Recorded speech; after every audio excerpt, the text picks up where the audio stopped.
Hi hello नमस्कार मित्र कधीतरी आपल्याकडे भाजी नसेल किंवा भाजी करायचा कंटाळा असेल मस्त की अख्खा मसूर मी आपल्या किराणामध्ये भरून ठेवायचा आणि मस्त की स्वच्छ धुवून वगैरे घ्यायचं, स्वच्छ धुवायचं, त्याची पावडर वगैरे असते ती स्वच्छ धुवून काढायची आणि छान गरम पाण्यामध्ये भिजत ठेवायचं आणि 10-15 मिनटात ती भिजून झाली. नाही भिजवलं तरी काही हरकत नाही, चटपट होतं. तर मस्त लसूण फोडणी दिले, कांदा आणि टमॅटो बटाट्यावर छान फोडणी दिले, हळद मीठ हिंग मसाला टाकून घेतले चवीनुसार, इथं काळं वाटून वापरून घेतलेलं आणि अख्खे मसूर मस्त की परतून घ्यायचेत, इकडून तिकडून परतून घ्यायचेत आणि छानपैकी याच्यामध्ये पाणी टाकायचं आणि गरम पाणी टाकला तरी काहीच हरकत नाही, साधं पाणी टाकलं तर काहीच हरकत नाही, टाकू शकता तुम्ही कुठल्या प्रकारचं.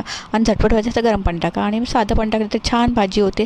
साध्या सिंपल रेसिपी असतात पण लॉंग शॉर्ट व्हिडिओ मी रोज टाकत असते, तर बघू शकता. राण्याचं पिला थोडं पाणी टाकायचं आहे, 2 उकळी काढायची आणि अख्खा मसूर तयार. झाकण ठेवून द्यायचं आहे भाजीवर आणि इथे बघा झटपट अशी अख्खा मसूरची भाजी तयार. अगदीच कुठल्याच भाज्या घरात नसेल तर अख्खा मसूर नेहमी किराणामध्ये भरायचं आणि अशी झटपट होणारी रेसिपी तयार. टिफिनसाठी जेवणासाठी एक नंबर लागते.